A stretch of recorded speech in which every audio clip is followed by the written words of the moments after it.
Today's lecture is on consciousness. I really wish we were in class for this one. I know I say that for every lecture, but I love talking about consciousness.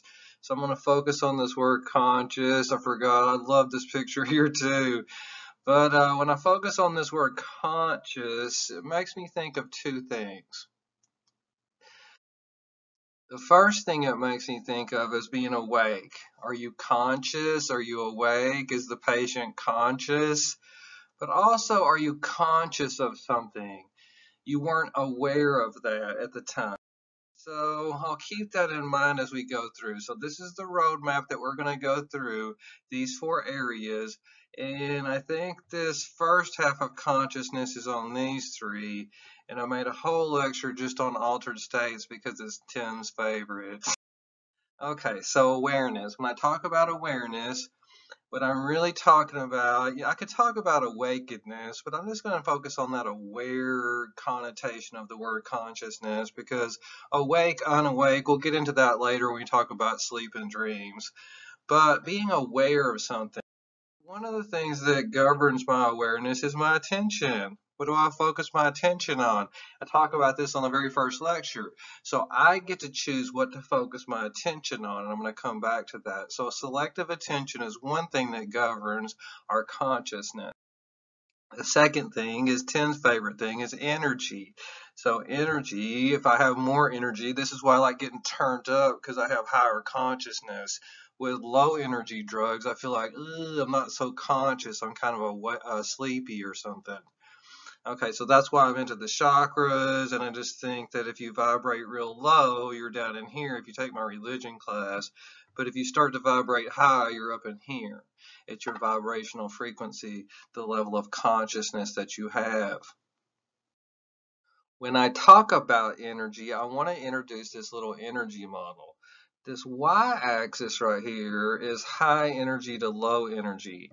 So down here would be like parasympathetic energy, calm, and up here would be fight or flight. So we can vary from high to low in energy, and of course we can take things that, alter that. Now the other thing that I use on my energy model, it's a two-factor model, is that some high energy is negative. What does that mean? Oh, I'm scared. Oh, I don't like being that kind of high energy. Anxious, scared, panic attack. Later on I'll get into these. I hate that. Okay. But other high energy I love. I love getting tweaked out of my ass and like just going manic, getting turned up. You know what I mean? I love being this way. I'm sorry, I just do. But I really struggle down here. That's why I think I love being over here because I struggle with being in depression. I wake up in the morning, people go, just think happy thoughts and you won't. It's like, dude, I wake up with it. I don't even think a thought and it's there. So give me a break. That's like telling a diabetic, don't eat whatever. You know what I mean? You have diabetes and figure it out. Now, serene is this low energy that I like where it's like, oh, I have a hard time getting here. And so this serenity, calm, low energy, this is what I say. I hate yoga, but I love after yoga, especially Bikram. Like halfway through Bikram, I think I want to punk out. I'm looking around, it's like, dude, you can't punk out. But when I'm driving home, it's like, oh yeah, I'm driving a car. I just forget about everything. So hopefully this energy model makes a little bit of sense because I'm going to use it. And I think it has a lot to do with your consciousness as well. Now I'm going to tell a little story about Buddha here. You don't have to be, Buddhist, but I love Buddhism. I talk about it in my religion class. And this is Buddha underneath the Bodhi tree or the Bo tree. And so this is a story about Buddha that he went into the forest and he sat underneath this tree and he vowed that he wouldn't get up until he reached enlightenment. And so underneath the tree he suffers three temptations. I mean, if this sounds familiar, Jesus went to the desert, three temptations, but we're not in my religion class. Okay, so, and then afterwards he comes out and he picks disciples, kind of like Jesus does, but whatever. So why is underneath the Bo tree, you know what I mean? He suffers these three temptations. Now, towards the end of his life, because he wants to reach enlightenment, this like state of consciousness, people are around his bedside and they start asking him, are you a god? And he says, no. This is why Buddhism is really not a religion. It's a way of life. Are you an angel? He says, no. Are you a saint? He's like, I'm not even a saint. And then finally, one of the monks asked him, "Well, okay, master, what are you?" And he says, "I'm awake. Are you awake?" And I don't mean you went to sleep last night and you woke up. I'm talking about turned up. When did you get woke? You know what I mean? When did your ass get woke? Because I remember when I got. And so, why are you here? If you're just here for comfort, I don't know if you can see over here, I have purpose over here. You can just be here for comfort. I'm just an animal. I'm gonna try to stay alive. Hopefully, no bad shit's gonna happen to me. I make some money so I can pay my bills, buy a bunch of shit. Then I retire. Then they throw my carcass in the hole. Or are you here to do something? Because that shit's musical chairs. Fuck that shit. You know what I mean? Oh my God. You know what I mean? If I don't get my chair, and all people care about is if they get theirs. Okay, so when I talk about why you're here, I think this is what I have on the next slide, but I was going to show you a little movie clip about getting woke.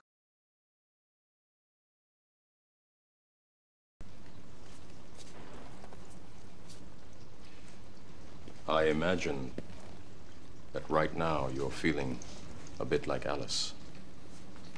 Tumbling down the rabbit hole? You could say that. I can see it in your eyes. Unfortunately, no one can be told what the Matrix is.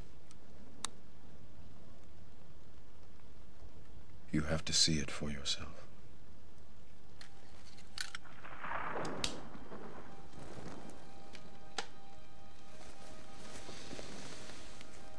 This is your last chance. After this, there is no turning back. You take the blue pill, the story ends. You wake up in your bed and believe whatever you want to believe. You take the red pill, you stay in Wonderland, and I show you how deep the rabbit hole goes.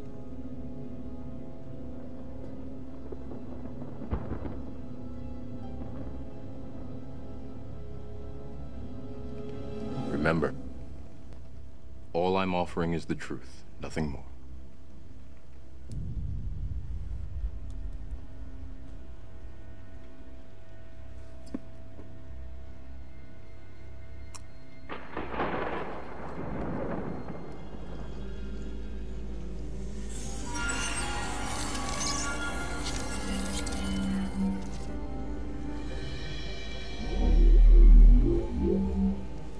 Have you ever had a dream, Neo, that you were so sure was real?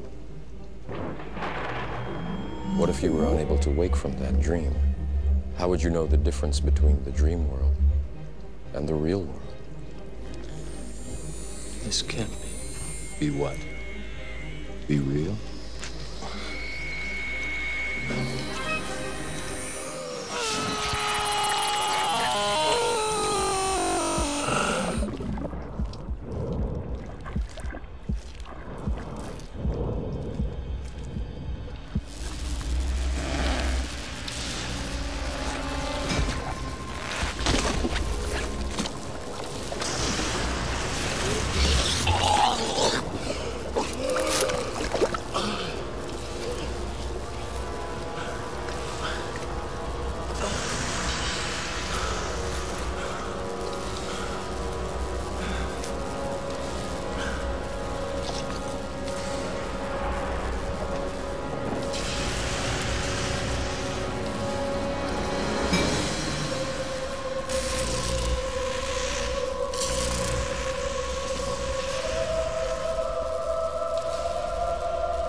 Welcome to the real world.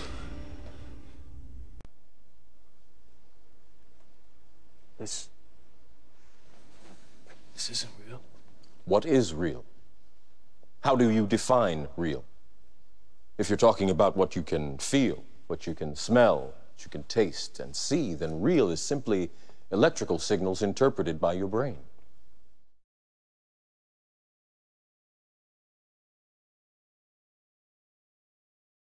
So this is the way I like to think about it. When Morpheus comes to him, he offers him two pills. In the red pill over here, he says, remember, all I'm offering you is the truth. In some ways, that's what they call the sacrament at the Church of the Peyote Way, the truth, the medicine, and they don't call it a drug. And so, yeah, he kind of takes a drug, but this psychedelic drug is the truth that opens up his eyes. If you get into my other class, I'll go off on the truth.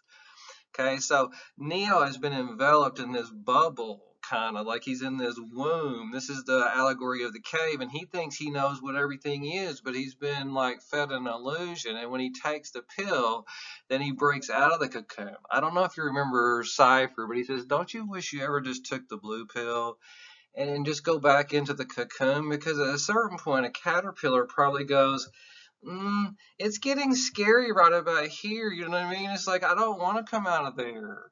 I really don't. I want to go back into the safe and comfy. I just watched Free Solo again last night, and it's like, I love when he says, nothing good ever came from safe and comfy. Of course, everybody wants the cocoon, but if you want to fucking fly, you're going to have this come to Jesus moment right here, just like Neo does. And Morpheus, the god of sleep, comes to awaken Neo from his slumber to woke him.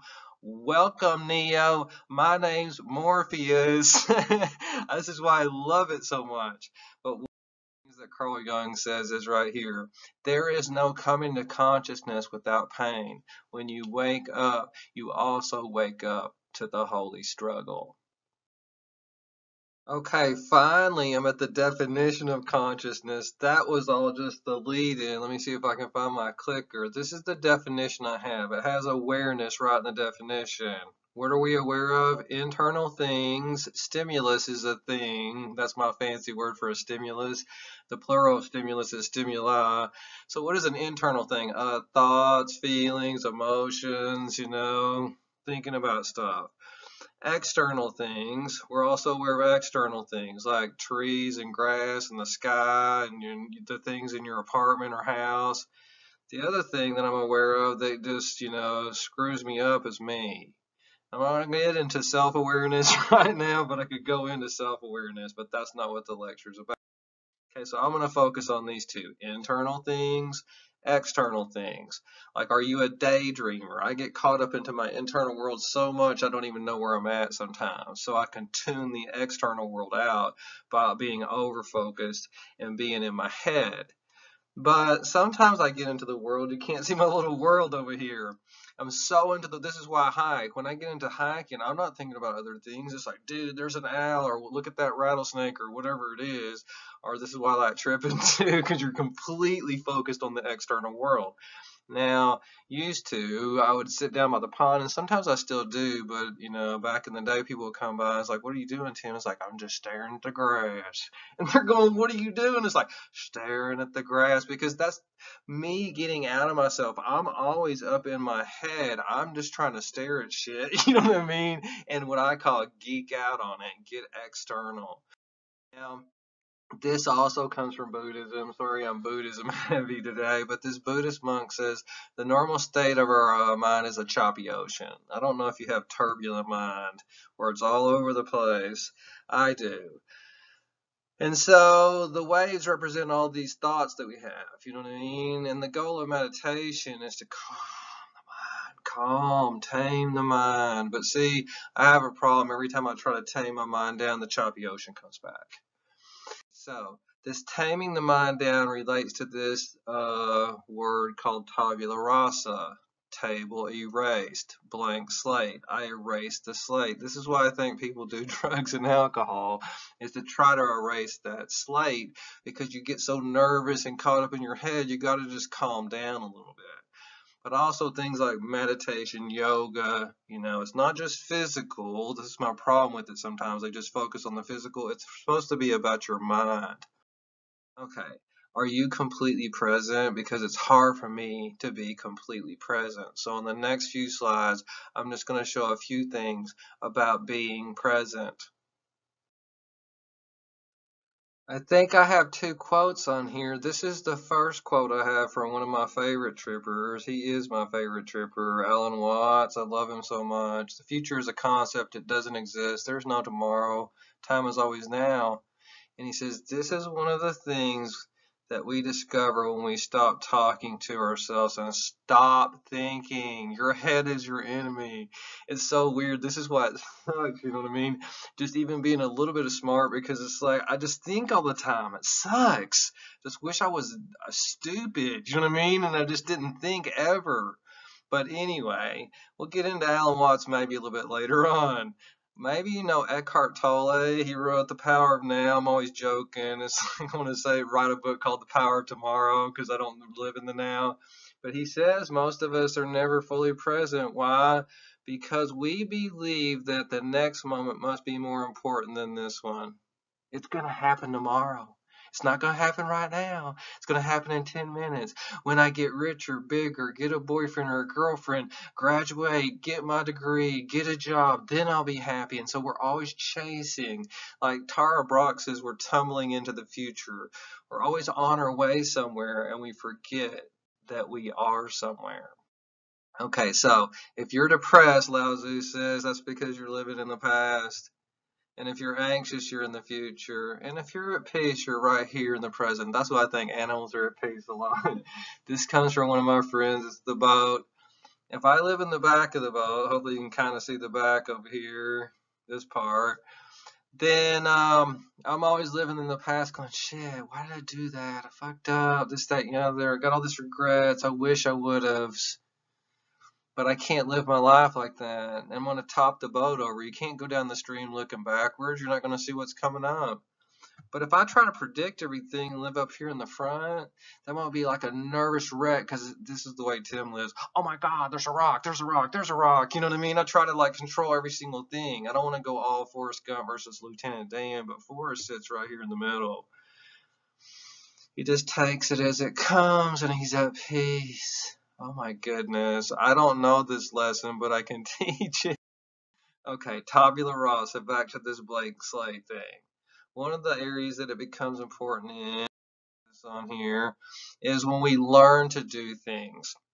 Okay, so control processing is what happens when we're not good at something. We have to pay a lot of attention. Let's say when you first learn to drive a car, you're paying a lot of attention to it, especially if you drive stick shift and have to, you know, whatever, shift gears.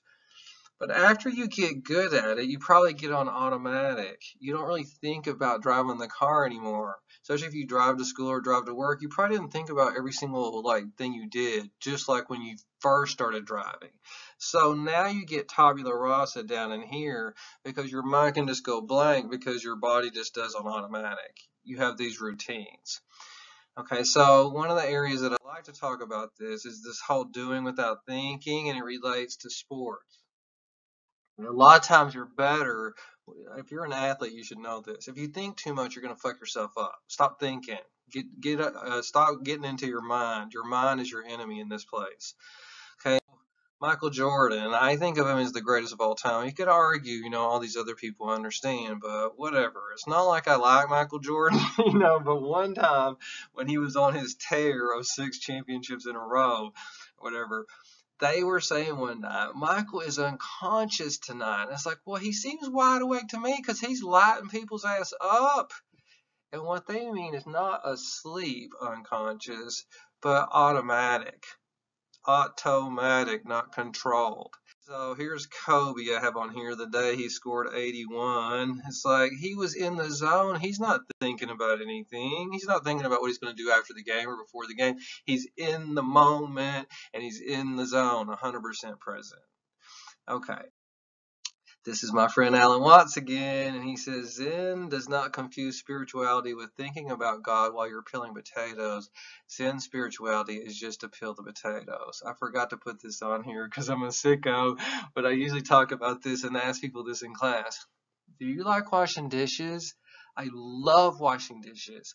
You know why? Because I don't have to think about anything. It's just like there's a sponge and a soap and a dish, and I just like zone out on washing dishes. And there's a Zen moment where I'm just washing the dishes. Okay. Next section, awareness. I love this section. I know I say that about every single thing, but awareness, if you notice, I have this iceberg on here. And one of the reasons I have it is the majority of it, according to some people, I guess 90% of it is under the water, whatever. Okay, I don't know if I buy into that exact statistic, but whatever. It's a lot bigger on the bottom than it is the top. Well, finally, I get to talk about one of my favorite, and his name is Mr. Sigmund Freud. And Mr. Sigmund Freud said our mind is like an iceberg, that what you are thinking about right now is just a very small percentage of what is contained in your mind. Right here at the top is what's sticking out, and so what's sticking out, aware to everyone, that's if you think about the word conscious meaning aware, that's what you're currently aware of, what you're thinking about.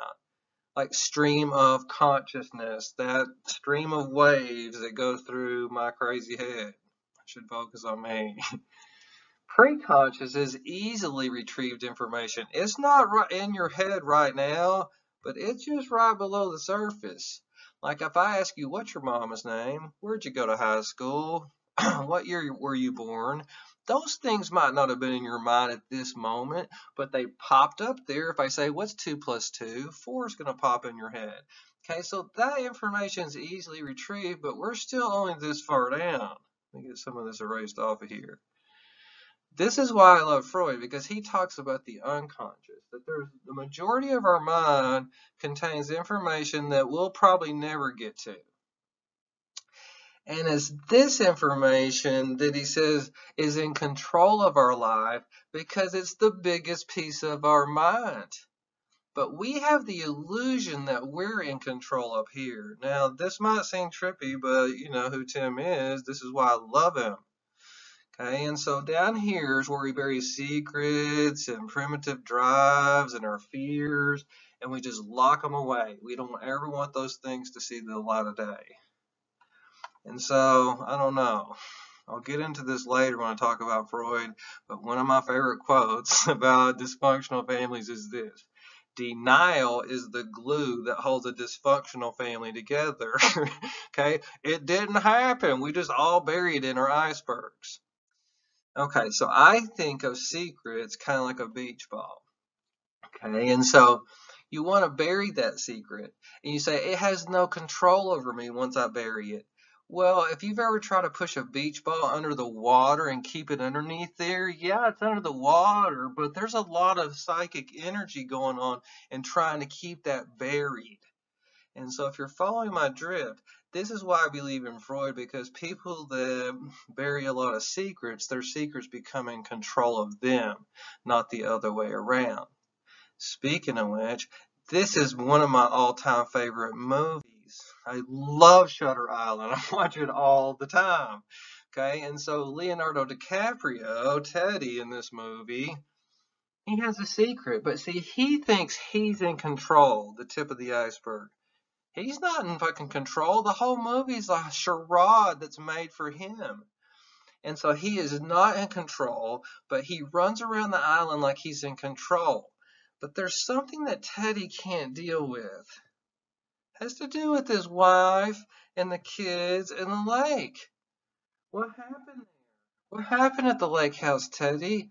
I never had any kids. Yeah, you did. He tries to bury that secret, and the more he tries to bury it, the crazier his quest becomes on Shutter Island. I hope y'all are with me. I hope you've seen Shutter Island because I love it.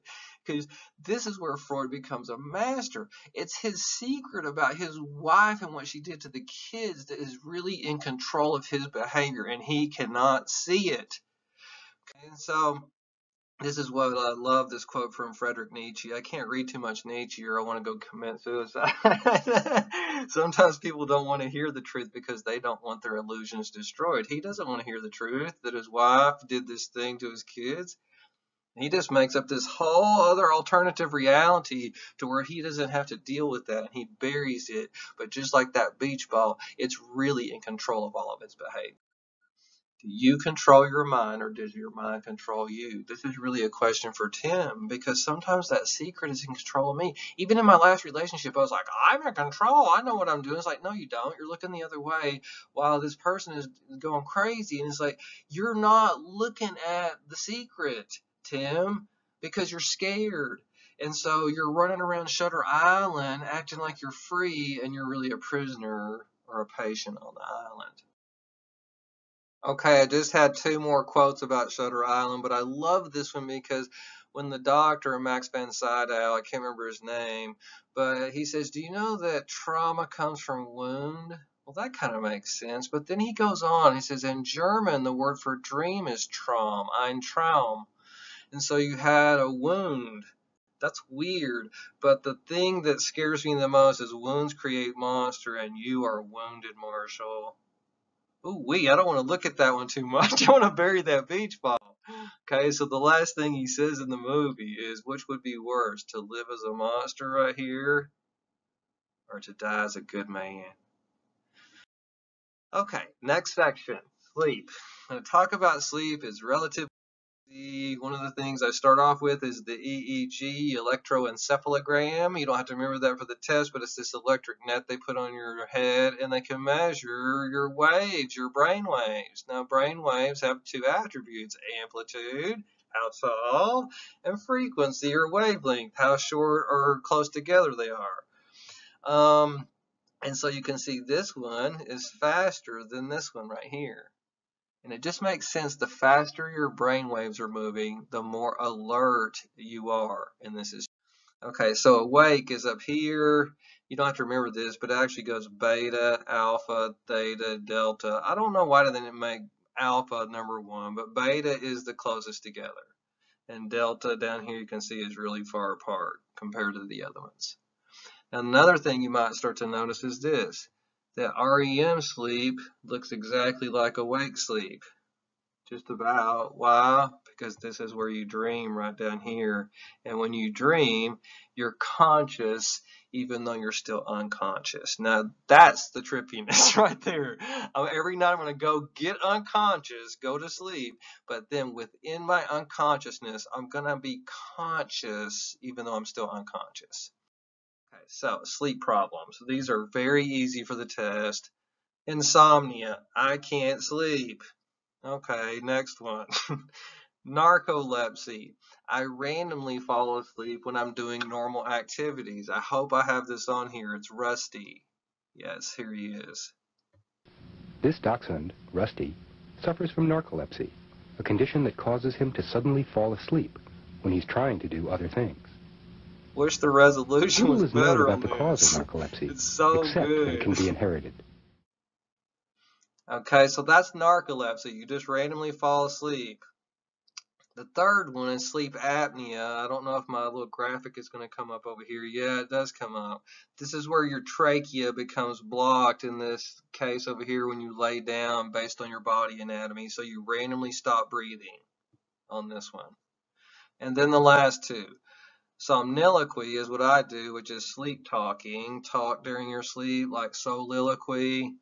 And then somnambulism is sleepwalking. God, I don't know if my graphic's going to come out. Oh, it does. This is my favorite movie just about of all time is Step Brothers. The thing that freaks me out about sleepwalking is they kind of know what they're doing because they put, like, I think the purse in the oven and the pillows in the refrigerator or vice versa. I don't know. They kind of know what they're doing.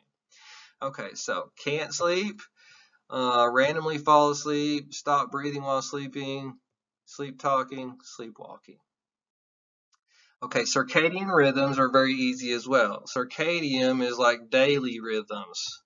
We get in all kinds of daily rhythms. Like, for instance, I got my dog into a daily rhythm. I feed him at 6 a.m. and 6 p.m.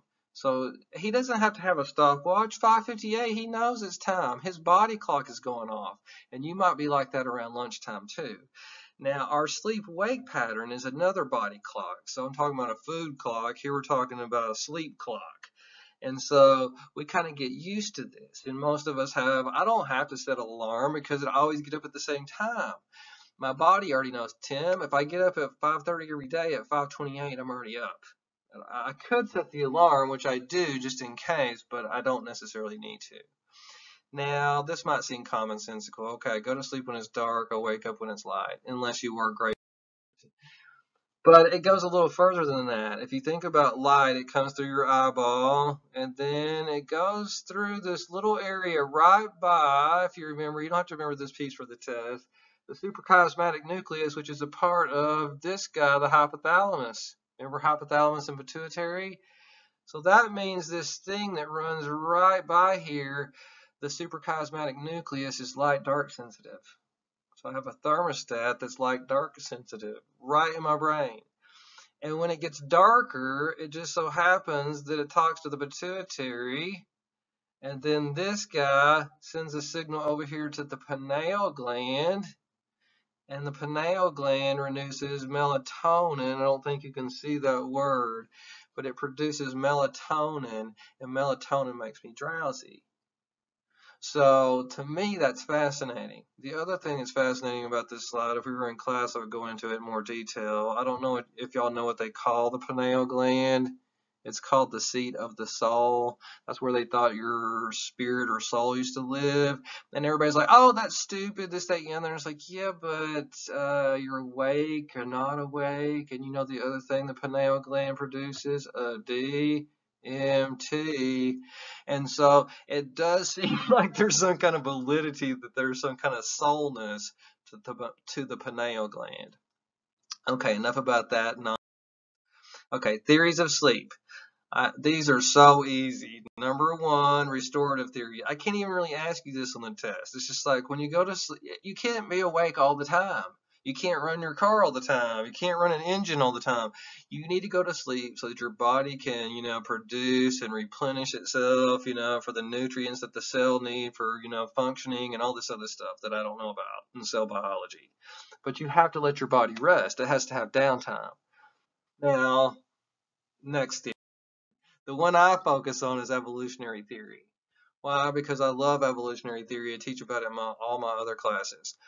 One of the things that I can talk about is how much time as an animal does it take you to gather resources in a 24-hour day? If it only takes 1 hour, I got 23 hours to sleep. Cats sleep about 20 hours a day. It doesn't take them very long to gather resources, okay? And so humans are kind of like, well, you might have to go to school, to work, you have to pay bills, go to the grocery store, cook dinners. You have to do a lot of things so that you don't have all day to sleep. Now that one might not be as interesting as this one. Elephants only sleep 2 hours a day. Why? Because they have to eat, I think it's like 600 pounds of food per day. It's blocked out over here. You can't see the writing. And so it's like, ain't that a bitch? I got to eat 600 pounds of food a day. It's like when I'm on 500 pounds, like, dude, I'm getting sleepy. But it's like, I got to eat another 100 pounds of food. And then I got 2 hours of sleep and I get to get up and do it all. I don't want to be an elephant if I got to just sit around and eat for 22 hours a day. Okay, enough about that one. Okay, you can't see the writing. Number two is safety. When do you sleep? You should sleep maybe when it's dangerous, unless you are a predator. I think I have this predator on here. If you're a predator, you can kind of sleep whenever you want to, although hawks can get eaten by owls. But if you're like a prey item like me, you might want to be careful. It's like maybe I should sleep when play when the predators are asleep, and vice versa. And there's all these things in biology, predator-prey interactions, where they look at how these people or these two animals mimic each other's sleep patterns. You know what I mean? They try to okay, when they're asleep, I'll be awake, and vice versa. Okay, so enough about those two. Hopefully that makes sense, okay? What I really want to finish up with today is dreams. When I talk about dreams, I start off with Sigmund Freud. I think I have this on here. In 1901, he wrote this book, The Interpretation of Dreams, but he's the father of dream analysis. And so what he calls dreams is the royal road to the unconscious. That normally we can't get to this information that we have buried down here, but in our dream life, they'll come up to the surface and they'll manifest themselves. And speaking of that, he believed that we have this thing called the sensor that prevents that information from coming up to the surface, but when we go to sleep, the sensor kind of falls asleep too and relaxes its guard. However, when this information comes to the surface, it's in disguised form because he felt like if it came directly, like your direct fear, it would startle you awake. Okay, if none of that makes sense, that's okay. Okay, so here's what I want to show, the Freudian view. One of the things he talks about is wish fulfillment. You get to do things in your dreams you normally wouldn't get to do, like fly, for instance. What I focus on is the second one, not wish fulfillment, but symbolism. It's this whole idea of the censor and the idea that this stuff comes up, but it has to be disguised. And so manifest content is what's really going on in your dream, how it manifests itself. The obvious thing, if you're on the run, and you're running through the snow, and you're like trying to hide in the forest, whatever it is that you're doing, okay? The latent content is, what does this all mean? What's the hidden meaning of that? Because that's really addressed down here. What's it really, addressing? And so this is one of the examples that I have that Freud used from one of his real.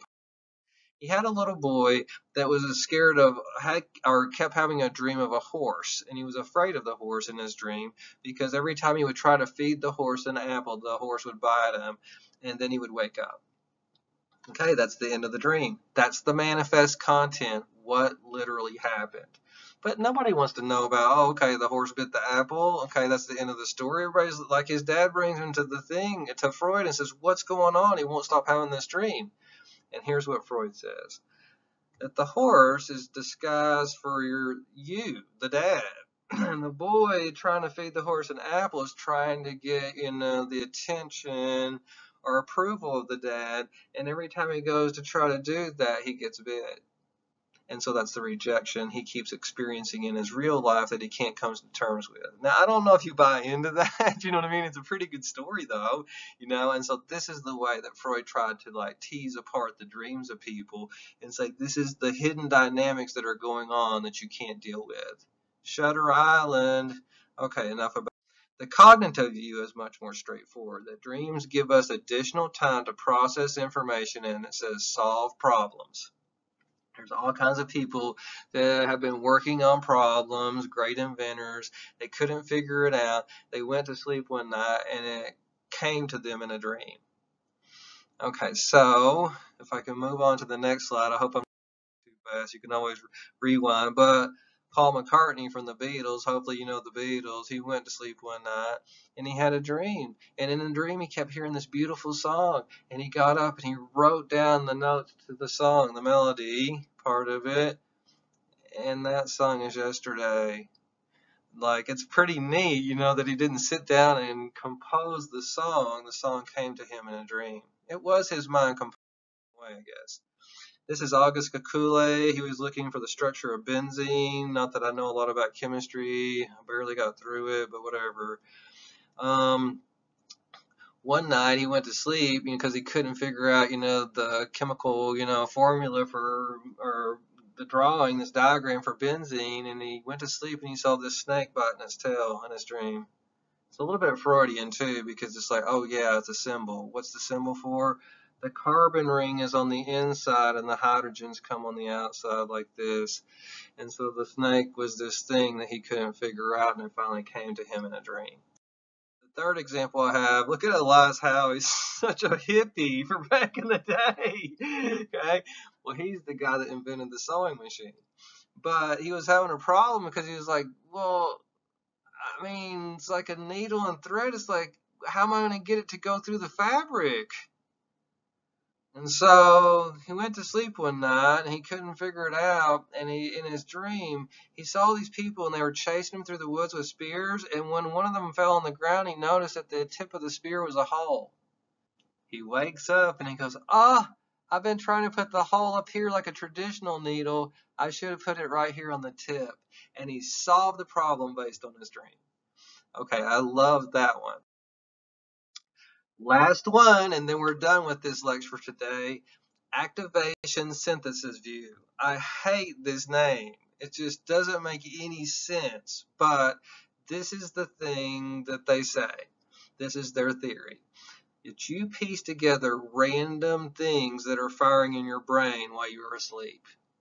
For instance, if I'm asleep and outside my door window, really a siren goes by, like a fire truck goes by, I might not wake up, but my ear hears it, it goes into my brain, and since I'm having a dream, maybe I make it a cop car.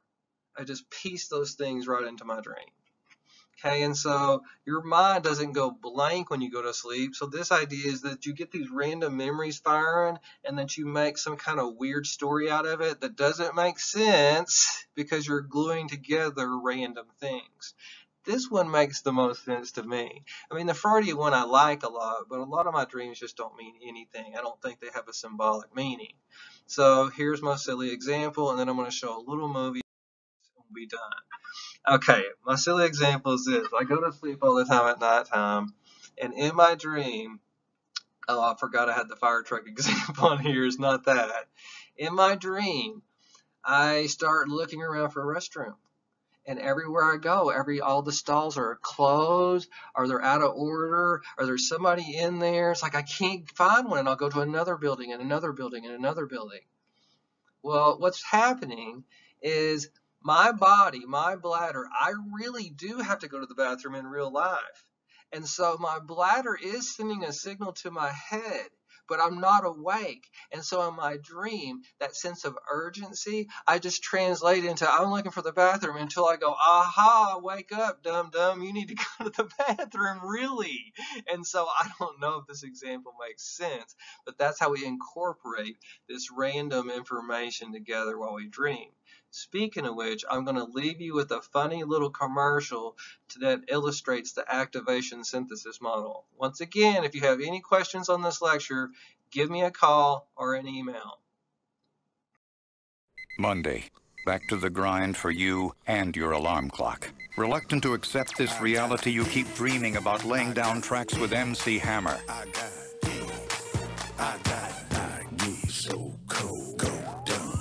Everyone starts feeling your mad guitar skills. But something's not quite right, and you begin to wonder, what's that beeping noise? So you ask, what's that beeping noise? Hold up. Whose beeper keep beeping and beeping? Then you realize it's Monday. Hammer, don't hurt him. And you've got to go to work. But with Monday will soon come the glorious return of Monday Night Football on ESPN.